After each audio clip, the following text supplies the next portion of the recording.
Welcome student, Subhash English school की digital classes में आपका स्वागत है।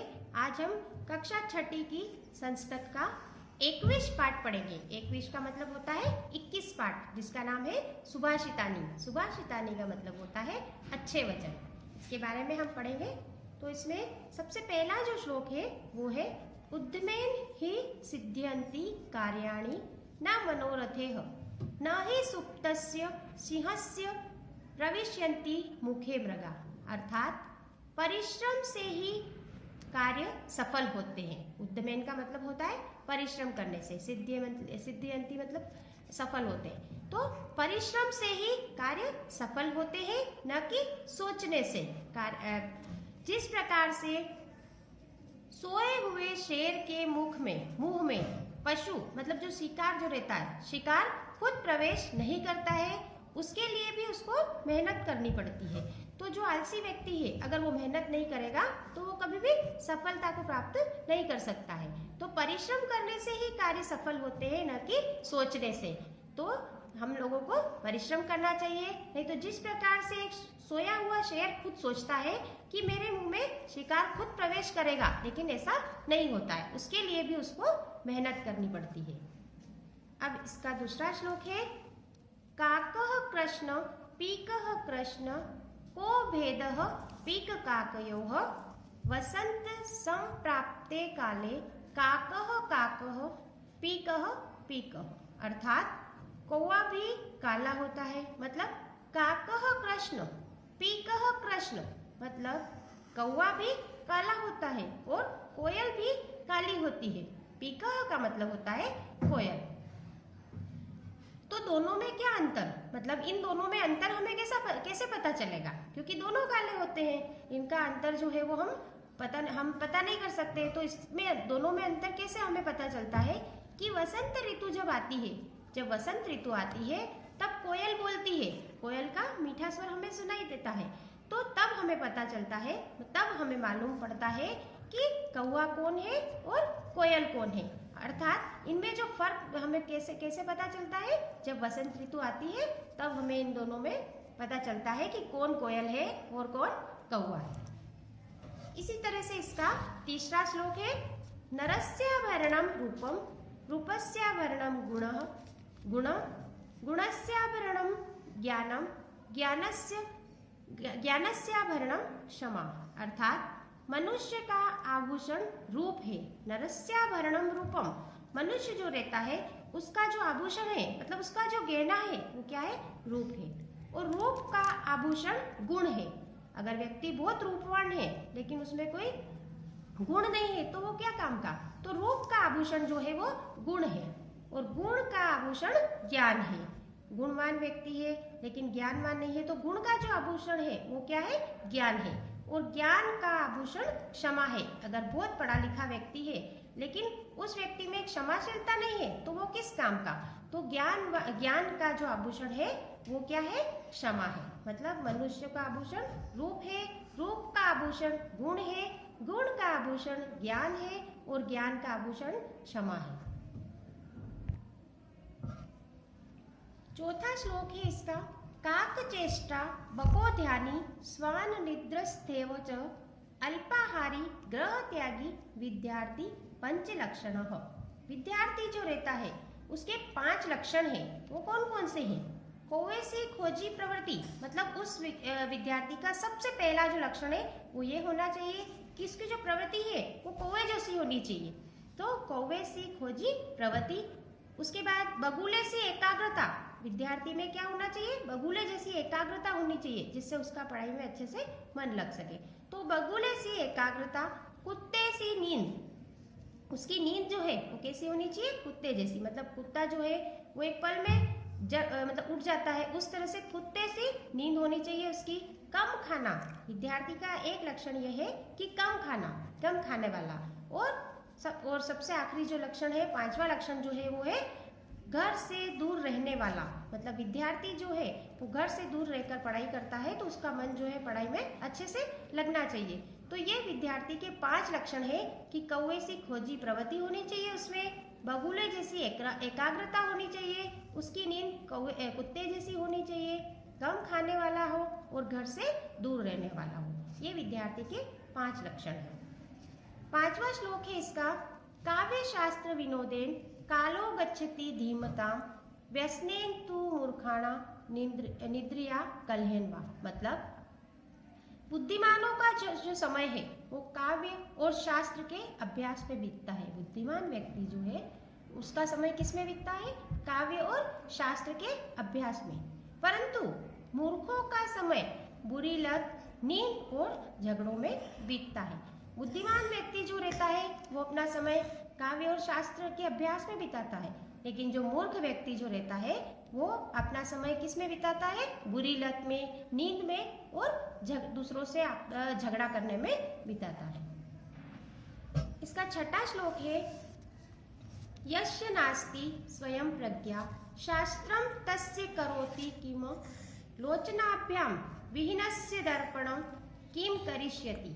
अर्थात जिसकी स्वयं की बुद्धि नहीं है, मतलब जिस व्यक्ति के पास बुद्धि नहीं है, शास्त्र उसके लिए क्या करे? मतलब उसके लिए शास्त्र किस काम का? शास्त्र क्या कर सकता है जब उस व्यक्ति के पास में बुद्धि ही नहीं है।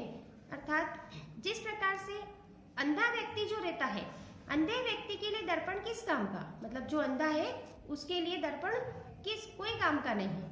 बुद्धिहीन शास्त्र का लाभ नहीं उठा सकता है। जो बुद्धिहीन व्यक्ति है वो कभी भी शास्त्र का लाभ नहीं उठा सकता है।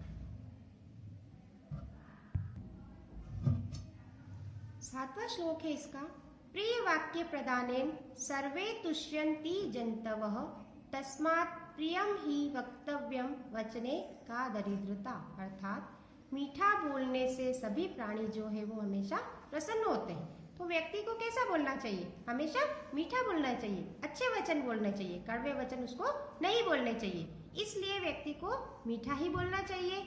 मीठा बोलने में कैसी गरीबी? मीठा बोलने में कैसा सोचना? मतलब व्यक्ति को हमेशा मीठे बोल बोलना चाहिए, किसी को भी कड़वे बोल नहीं बोलना चाहिए। मीठा बोलने में कैसी गरीबी, कैसा सोचना, इसलिए व्यक्ति को हमेशा मीठा बोलना चाहिए। इसका 8वां श्लोक है, येषा न विद्या न तपो न दानम ज्ञानम न शीलम न गुणो न धर्मः ते मृत्युलोके भुवि भारभूता मनुष्य रूपेण मृगाश्चरन्ति। अर्थात जिन लोगों में न विद्या है, न तप है, न दान है, न ज्ञान है, न चरित्र है, न गुण है, न धर्म है, वे मनुष्य मृत्युलोक में, मतलब हमारी पृथ्वी पर वजन के समान है, भार के स्वरूप है। मनुष्य रूप में वे व्यक्ति जो है वो पशु के समान है। मतलब जिन लोगों में विद्या है, मतलब जो पढ़ा लिखा नहीं है, न तप है, न वो दानी है, न वो ज्ञानी है, न उनका कोई चरित्र है, न वो गुणी है और न ही उनका कोई धर्म है, वे मनुष्य हमारे मृत्युलोक में पृथ्वी के ऊपर वजन के समान है। मनुष्य रूप में ऐसे है, पशु के समान वे व्यक्ति हैं। अब हम इस पाठ के अभ्यास प्रश्न के बारे में पढ़ेंगे, जिसका सबसे पहला प्रश्न है, एक पदेन प्रश्नानाम उत्तराणि लिखत। एक पद में इसके उत्तर लिखना है। सबसे पहला प्रश्न है, कस्मिन काले काकपीकयो मध्ये अंतरम दृश्यते। कौन से समय में, कौन से काल में हम कौवे और कोयल में अंतर मतलब जान सकते हैं? तो वो कौन सा काल होता है? वसंत काल। वसंत का जो समय आता है उस समय हमें पता चलता है कि कौवा कौन है और कोयल कौन है। दूसरा प्रश्न है इसका, नरस्य आभरणम किम। मनुष्य का आभूषण क्या है? तो इसमें आएगा रूपम, मतलब मनुष्य का आभूषण जो है वो रूप है। फिर तीसरा प्रश्न है, कार्याणि केन सिद्ध्यन्ति। कार्य किससे सफल होते हैं? तो उद्यमेन, मतलब मेहनत से, परिश्रम से। व्यक्ति परिश्रम करेगा तभी उसके कार्य सफल होंगे। फिर है चौथा प्रश्न, धीमताम कालम कथम गच्छति। तो बुद्धिमानों का जो समय है वो कैसे बीतता है? तो काव्य शास्त्र में उसको पढ़ने में उनका समय बीतता है। फिर है गुणस्य एक वाक्यन उत्तरम लिखत। प्रश्न नंबर दूसरा है, एक वाक्यन उत्तर लिखो। इसका सबसे पहला प्रश्न है, गुणस्य आभरणम किम। गुण का आभूषण क्या है? तो गुणस्य आभरणम ज्ञानम। गुण का आभूषण जो है वो ज्ञान है। प्रश्न नंबर दूसरा है, मूर्खाणाम कालम कथम गच्छति। मूर्ख व्यक्ति का समय जो है वो कैसे बीतता है? तो मूर्खाणा कालम व्यसनेन निंद्रिया कलेन वा गच्छति। मूर्ख लोगों का जो समय है वो बुरी लत, नींद और दूसरों से झगड़ा करने में बीतता है। प्रश्न नंबर 3 है केन सर्वे जंतव तुष्यन्ति, मतलब सब जंतु कैसे प्रसन्न होते हैं, तो इसमें आएगा प्रिय वाक्य प्रदानेन सर्वे जंतव तुष्यन्ति। प्रिय वाक्य बोलने से सभी व्यक्ति, सभी जंतु जो है वो प्रसन्न होते हैं। प्रश्न नंबर 3 है श्लोकान यथोचित योजयत, मतलब श्लोक को इस श्लोक की सही जोड़ी बनाइए। तो इसमें सबसे पहला श्लोक है येषान विद्या तपो न दानम ज्ञानम न शीलम गुणो न धर्मः, सबसे पहला। दूसरा है लोचनाभ्याम विहीनस्य दर्पणम किम करिष्यति, जिसके पास आंखें नहीं है उसके दर्पण किस काम का, कांच किस काम का। काक कृष्ण पीकः कृष्ण को भेद पीक काकयो। फिर इसका 4th वाला है न ही सुप्तस्य सिंहस्य प्रविश्यन्ति मुखे मृगा, सोए हुए शेर के मुख में खुद शिकार प्रवेश नहीं करता है। फिर सबसे आखिरी वाला है नरस्याभरणम रूपम रूपस्याम भरणम गुणः, मनुष्य का आभूषण रूप है और रूप का आभूषण गुण है। प्रश्न नंबर 4 है रिक्त स्थानानि पूर्यत, हमें इसके रिक्त स्थान की पूर्ति करना है। तो इसमें काक चेष्टो बक ध्यानी स्वान निद्रस्थेव च, ये आएगा इसके रिक्त स्थान में। फिर दूसरा है कालो गच्छति धीमताम, तो इसके रिक्त स्थान में क्या आएगा काव्य शास्त्र विनोदेन। फिर है प्रश्न नंबर 3 वसंत समये प्राप्ते काकः काकः पीकः पीकः। फिर प्रश्न नंबर 4 है यस्य नास्ति स्वयं प्रज्ञा शास्त्रम तस्य किम करोति, इसमें फिलअप में आएगा यस्य नास्ति स्वयं प्रज्ञा। लास्ट वाला आखिरी प्रश्न है इसका ते मृत्युलोके भुवि भारभूता मनुष्य रूपेण मृगाश्चरन्ति। तो ये इस पाठ के रिक्त स्थान पूरे हो चुके हैं। इसके बाद प्रश्न नंबर 5 है शुद्ध कथनानाम समक्षम आम अशुद्ध कथनानाम समक्ष न इति लिखत, मतलब शुद्ध वाक्यों के सामने आम लिखना है और अशुद्ध वाक्यों के सामने न लिखना है। तो इसका पहला प्रश्न है सर्वदा प्रियम वाक्यम सर्वदा प्रिय वाक्यम वक्तव्यम, हमें हमेशा प्रिय वाक्य बोलना चाहिए, तो इसमें आएगा आम। प्रश्न नंबर मतलब दूसरा है विद्वान सर्वत्र पूज्यते, विद्वान की सभी जगह पूजा होती है, तो इसमें आएगा आम। आम का मतलब होता है राइट। तीसरा प्रश्न है काव्य शास्त्र विनोदेन मूर्खाणा कालम गच्छति, तो इसमें आएगा न। फिर है चौथा प्रश्न नरस्याभरणम रूपम भवति, मनुष्य का आभूषण रूप है, तो इसमें आएगा आम। फिर लास्ट वाला प्रश्न है उद्यमेन कार्याणि न सिद्ध्यन्ति, उद्यमेन कार्याणि सिद्ध्यन्ति, मतलब परिश्रम करने वाले व्यक्तियों के कार्य सिद्ध होते, तो इसमें क्या आया है कार्याणि न सिद्ध्यन्ति, इसमें न आया है, तो इसलिए क्या आएगा इसमें न। आखिरी वाले प्रश्न में उत्तर में न आएगा। तो ये आपका पाठ पूर्ण हो चुका है, इसको अपनी कॉपी में नोट करना है। धन्यवाद।